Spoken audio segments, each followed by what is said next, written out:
Welcome back to another episode or mini episode. I like Steph's expression, mini-sode of the Ego Drop. I'm Nicole, and that's Steph over there. Yeah. Hello, everybody. Hope you're well. And she's got another person with her, the angry cat. Can you see? Angry cat on my t-shirt today, and no doubt angry kitten somewhere in the house. She'll probably make her appearance as usual to cause chaos in this mini episode. These are just a bit all over the place, aren't they, compared to the main episodes? Anything goes, I think. It's where we Uh, kick back with a cuppa and just Yep. have a little chat. And I shouldn't even talk because I brought again this week. I brought my other friend, Spot. Spot is still back. Spot is not leaving me alone. A week later, Spot is still here. Funny. Anyway, we're all here. The Angry We Cats, are. Nicole and Steph. Welcome to the Ego Drop again. Hello. How are How you? are you? Oh, snap. I'm good. I'm good, thank you. How are you? I'm not too bad. Under the weather, but not too bad. I'm pretty good. I'm all right. I'm all right. Yeah. And what's going on with your ego this week? Feeling, I think, pretty good. Like I can take on the world. It's one of those weeks this week. So yeah, Woo-hoo. feeling it's And driving me here forward. comes Here's midnight. the cat. Here comes midnight. Here comes the Yeah. real. Mm. So my ego, I think, is driving me forward this week. So it's a good thing because really, I with the weather on the turn and autumn around the corner, I think I just want to hide under a blanket and start getting my knitwear back out. But no, it's driving me forward. I've got to keep on going. I can't hibernate just yet. No, we're not going to hibernate just yet. Yeah. How about your good self? How's your ego? My ego is good actually. Just been a bit, hyper a little bit and feeling great. Not like you? Yeah, I'm feeling high. Um, I was training with the guys, and I'm telling you, I'm going to, sorry guys, I'm going about my training a lot, the good We and bad, both do. We all the both do. ins and in betweens.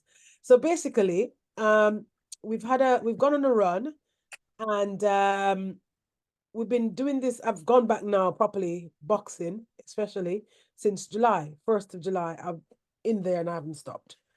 And I've been struggling like crazy to do the runs because we do a lot of what do you call it? High intensity training.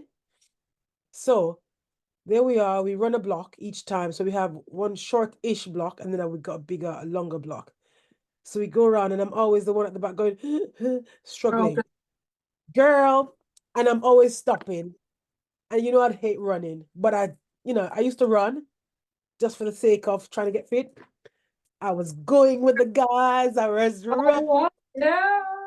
and I was my knees were up, and I didn't stop once. And I was like, "Go on, Nicole, you got it."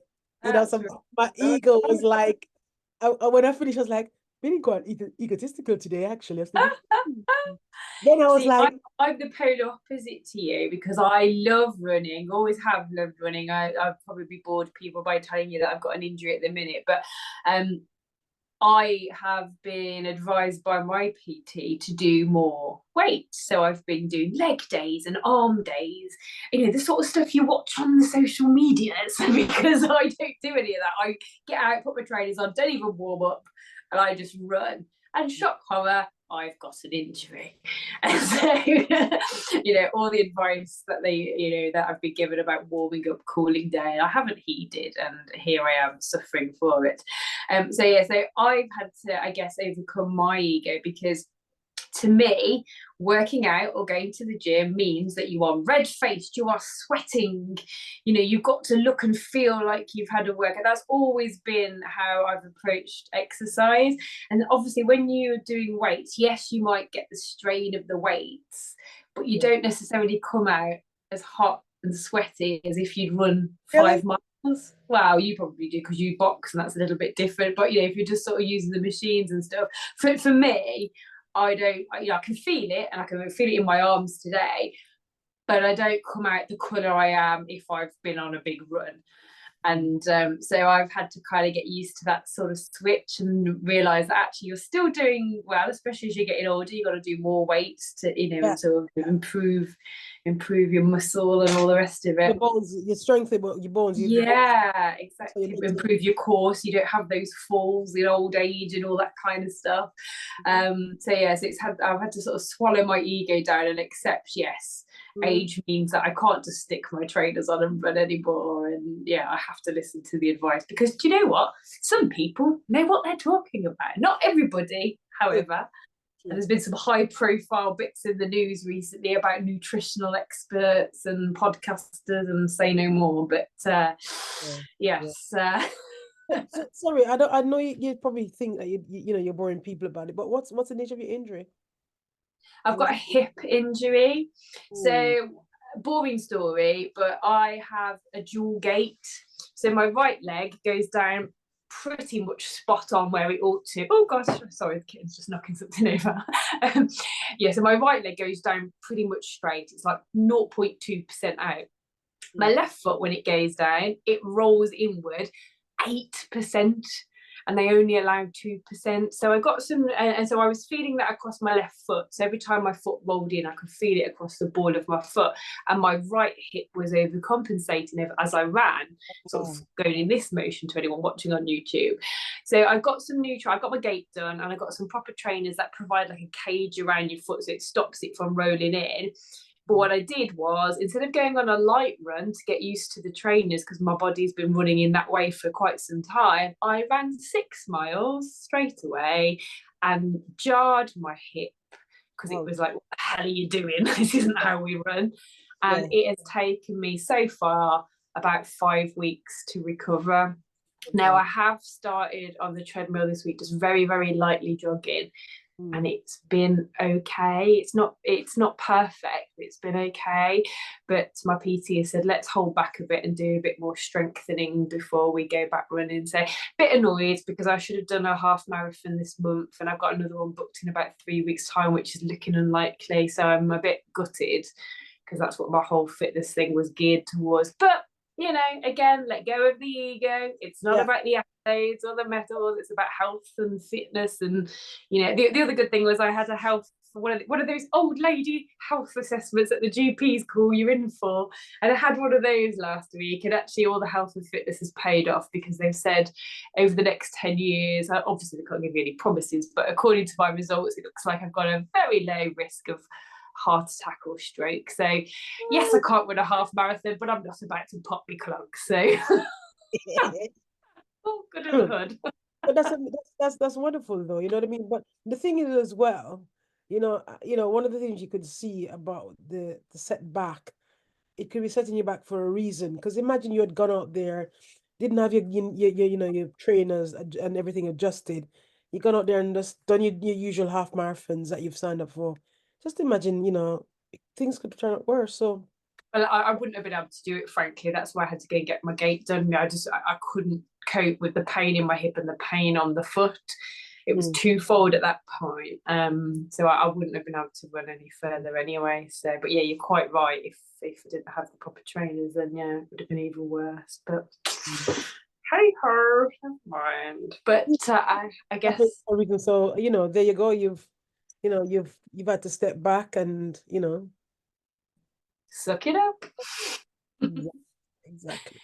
And that all leads, as always, very nicely, as if we've almost prepared it, which we haven't actually for these episodes are just absolute chaos. We never even have any kind of plan, do we? But you'd think we did, because I think these are more organised than the other ones.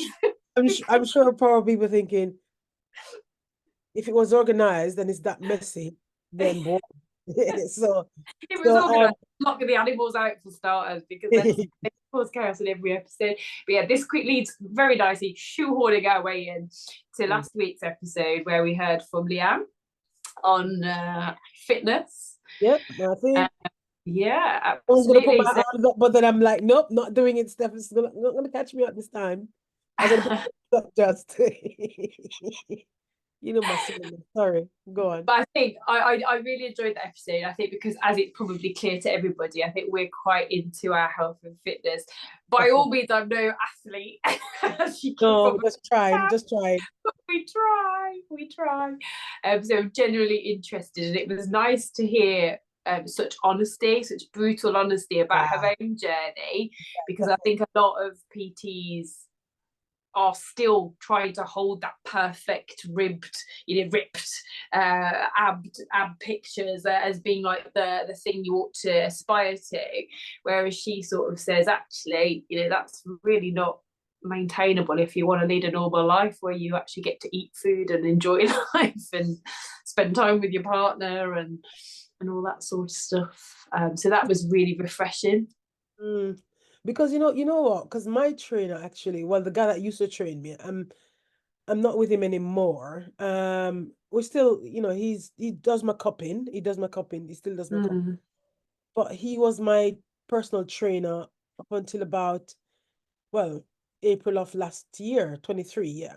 Because I dropped out the gym for about 15 months or something like that. So I haven't got a personal trainer at the moment. But he was my trainer, and he is so lean. When I say he doesn't walk around with a shirt off in the gym or anything like that, but I frequently would watch his videos and stuff where he's doing stuff. Or sometimes when he comes in and I'll see his biceps out and things. And when I say he's lean, no fat. But then when I talk about food with him, he doesn't eat a lot of food. No. He's like, he said, "Oh, my wife gives me, two chapatis and da, da, da." And I said, "No, just one." I said, "One? Steph, I can easily eat four." Yeah, I could probably try that as well. He's like, but I know what my weakness is. It's like I keep saying to people, I'm not a snacker. I'm not a chocolate crisp loving girl. My problem is portion control, which is We're what the same, I you and spoke I. about. Yeah. So I will eat a large dinner, or you guys in Britain say tea, but I eat a big main meal. So, I eat a big meal, especially on a Saturday and Sunday. My God, I'm terrible for eating big meals on those times. On the Mm. weekends, weekdays, I can temper it a little bit, but but then I would just go train, train, train, train, and I can't abs. What's that? So when I hear Leon talking about abs, I'm like, is that what you did to get them? You know what I mean? And but lots of people, like you said, like she said, lots of people don't tell you the truth about it It's because for so great, and I think that, social media and TikTok and Instagram in particular are awful for this, because there are so many PTs, nutritionalists, or sort of fake nutrition experts who've got their own vested interests in certain products and stuff, yeah, who give you that much contradictory information. You shouldn't eat carbs, you shouldn't eat this, it's protein, protein, protein, don't eat too much fruit, it's full of sugar. It's all a load of nonsense. It's all about balance, isn't it? A high mm, protein will keep you full, but you need your carbs, you need your fruit, you need a bit of everything. It's balance, isn't it, really? And I think I read somewhere, again, being easily influenced probably, but apparently you are sort of 80% what you put in your mouth. yeah, yeah, So you can exercise all day, every day, but if yeah. you're not eating the right food, or you're eating too much of it, you're not going to achieve the goals you want, whether that is the lean figure or it's the toned figure or whatever. And like you, it's portions for me. I'm not a big snacker. I could No. take, I don't eat, I eat crisps maybe of a weekend occasionally from, an event or something, or, I might have the odd piece of vegan chocolate once in a very short while, because it's not hugely nice. So I can take it or leave it. Yeah, But yeah, I love my food. I love my main meal. I yeah, love my dinner. yes. You My and I, tea. that girl. So You you know. and I, when we go out and we have a meal, hey, it's a good one. It's a good one. Remember that last food that we had? Oh my God, that was a lot. But I was having this conversation with my friend the other day. We were saying, like, we grew up as well with grandparents post-war who'd been through rationing, and so it was feed, eat. Yeah. We'd growing up with parents who probably didn't have an awful lot, so when they put food on the table, you had to eat it because they couldn't afford the waste. Yes. Was the sort of famines in Ethiopia, and so you were always reminded about people who couldn't eat. And so it was the pressure as well of eat. It's true. I think I said this before. I can't if it's in my head or if it's real. But one of the things I remember growing up hearing a lot, because when I was a child, I used to be a pain in the backside when it comes on to food. When I was really, really young, that is, I used to be so funny. And I used to get, you better eat your food. You wait until starvation day comes. They always talk about starvation day. You mentioned this. I think you mentioned that. Leanne's episode. Exactly. Well, exactly. But it's true though. Starvation day. I'm sure if you ask a lot of Jamaicans, they'll tell you the parents who talk about starvation day. You used to think, what do they mean by starvation day? When you're very young, you don't understand it's starvation day nonsense. I mean, even because when I was very, very young, I started my excuse me, I started my life in the country, in the countryside, and so back in those days, what they used to do, Steph, is they used to, they'll kill a cow, they'll kill a goat, they'll kill the animal, fresh animals, their own, at home, you know, they'll kill the animals at home, and that's how we'd be fed and stuff like that. But you'd eat that right the way until it's finished, share it with the neighbors and all this good stuff. But when they'll pile the food, they pile it on. So I had training from as a child. So my excuse for eating like nobody's business is all that training. Eat all the food. And I mean, it was so much food. I remember being a child looking at the plate thinking, gosh, I can't manage all of that. Mind you, I remember a friend of mine took me to a Jamaican cafe and bought me, I think, like a vegan curry, or it was probably vegetarian at the time, vegetarian curry with rice. It had a whole big side salad next to it. And obviously, as I've just informed you, and as you know, I'm a good eater, but I could not eat all of this food. And the chef, the owner, came out and was like, "What's wrong with your food?" I was literally, I can't move. I've eaten enough. And he was like, "Well, I'll box it up. You've got to take it home. You haven't eaten.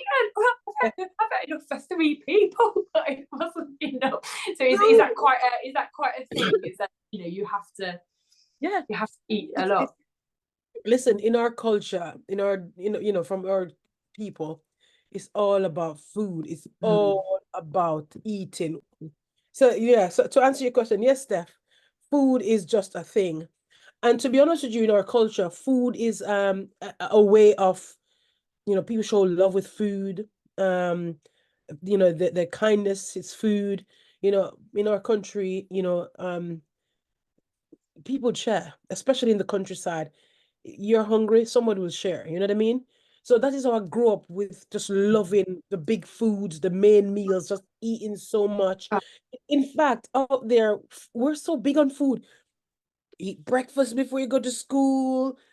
At school, we're eating cooked meals, like how you saw school dinners, but they're so heavy food. And then you go eating again the same food. So it's a lot of eating. But as I've gotten older, and then obviously now living here, I've had to recondition my mind, reprogram my mind. I don't need to eat that much food because, one, I'm getting older. Two, I'm not moving as much. Three, it's not as hot here to burn that food up. And the reality is, well, as I'm understanding more about the body and food and so on, I think as women, we need, is it 2,000 calories per day? Roughly, yeah. Roughly that. And so the reality, as I understand it, is if you're eating 2,000 calories per day and you're not doing anything to burn up any of that, it's just going to sit on you. So one of the things for me now with, is, training, trying to burn off, I don't burn 2,000 calories a day, but I try to burn as much as I possibly can. And if possible, reduce some of the calories as well. You know what I mean?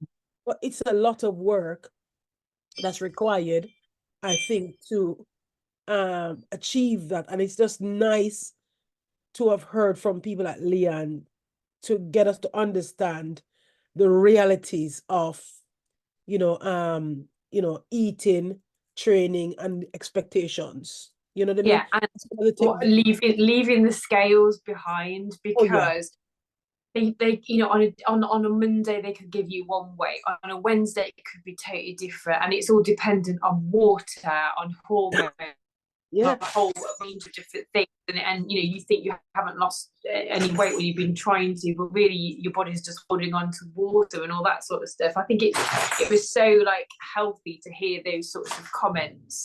So if anyone is struggling with food, fitness, eating, whatever it might be, I guess the starting point is to get some professional advice. We're not professionals, and I don't propose to give any kind of fitness or health advice. There's enough of that nonsense out there. But obviously, just remember the basics as well. Move a little bit and eat a balanced diet, because when you go down these rabbit holes online, you can suddenly forget the basics. I know I certainly have. yeah. And that's why I've employed a nutritionist recently, and that's really put me back on track. But it can be a very dark place, that web. It's true. It's true. And you're feeling good though, because you just mentioned about your nutritionist. You're feeling good. Yeah. I feel like I've reprogrammed my brain, because when I first went vegan, sort of 7 odd years ago, having been veggie for most of my life, I was eating a good balanced diet with lentils and fruit and veg and all the rest of it.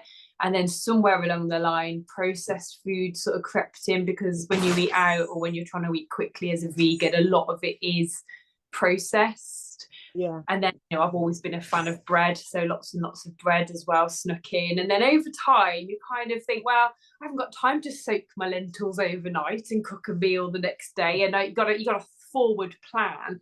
And as you know, when you're working in our careers, as I have done for many years, it's not always easy to fit the time in to look after yourself. It's so true. So true. Yeah. And Yeah. so I've gone back to the old way of eating, proper food. And don't get me wrong, you go out and you have a little bit of treats here and there, but Lord.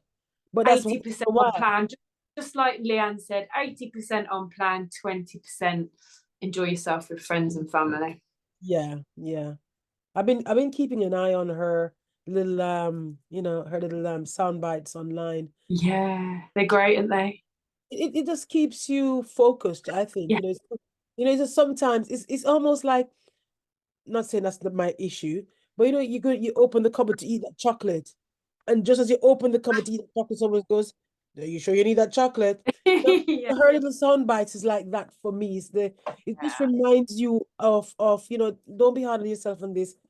Do some of that or do some of this. You know what I mean? It's like the other day when she did the half a plate of veg, and I looked at it and I was like, mm-hmm.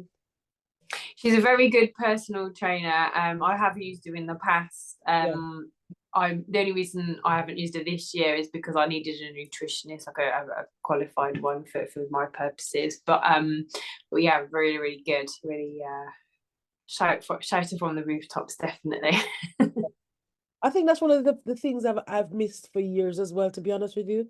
I've always had personal trainers, because as you know, Steph, I love lifting weights. I don't like doing those aerobics classes where you're just in there jumping around forever and a day. I'm not a fan of those classes. Give me some weights all day, any day, and I will lift. And I mean, the guy I used to use before, Nas, he was pushing me to get to lift leg pressing 1/2 ton. And I wasn't far off. I was 465 kgs leg press. And that would be leg press as part of an hour's workout with him. But with my difficulty for the year over the years has been not having a nutritionist. So it's something that I'm certainly going to consider, because I've always trained with people and I said, oh, I'm struggling to lose it. Because even with Nas, I was struggling to lose my tummy, although I was tightening up and I was, and I was trimming down a bit my, muscles are way more. So I must have been doing something because my weight had dropped. But before I went to Nas, I was training at the gym myself, and I was boxing with Jimmy at the gym, at his boxing gym. And with that, I was fighting, so I had to be a certain weight for my opponent. and I'm quite a big girl, so I had to get to 11 stone or just under, and I had to really work hard to get my weight down. So he's not a fan of weight training because you need to do more light, higher stuff like that. But I've never had a nutritionist, and that's something that I think I need to look into because when I've trained with everybody and I've gone and it goes, you need to eat less, and I'm like, I know, but I struggle to, do you know what I mean? It's 'cause our diet, sorry, I know I've gone back into a big conversation, but our diet was about growing up, it's heavy carb based. But part of, I believe, historically, why Black folks, and I say Black folks, I'm talking about Caribbean folks, Jamaicans in particular, because that's where I'm from, and maybe getting our diet from the African background that's where it's come from, I believe. It's because of being slaves that have to eat high carbs so that they can do the big jobs out there all day, every day. So that's just been passed down, and no one's ever looked into why we eat so much carbs, because we eat a lot of carbohydrates. If you look at our plate, we eat yam, banana, sweet potato, and a thing called dumpling, which is made of flour. All And of rice and peas. My friend used to make me rice and exactly. Yeah, but when you talk about the foods that I've just mentioned, traditionally, when you look at from Africa, that side, the yam and stuff like that, that's what they used to have a lot of. And in Jamaica, when they were doing the sugarcane and farms and stuff like that, that's the heavy carb base, carb laden meals that they used to have. The rice came later on to our from by the Indians. It was brought there. okay. And so rice came later, but even so, again, the rice was good. Rice and peas, they were high in protein and also carbohydrates to help us be outside all day in the sun working. But now, do I need to eat all that rice and peas, and do I need to eat all that carbohydrate? I actually don't need to, but because we've been programmed to eat it all of our lives, and You it's our want to. yeah. It's because you want to now. Exactly. And it's greed. And it's greed. Lots of time for me is No. greed. I'm not gonna lie, I'll be honest. So I'm just trying to work on my mindset, And because how are it you feeling now that you're training heavily again? Because you struggled to get back into it, and now you are properly in the zone again. So how are you feeling?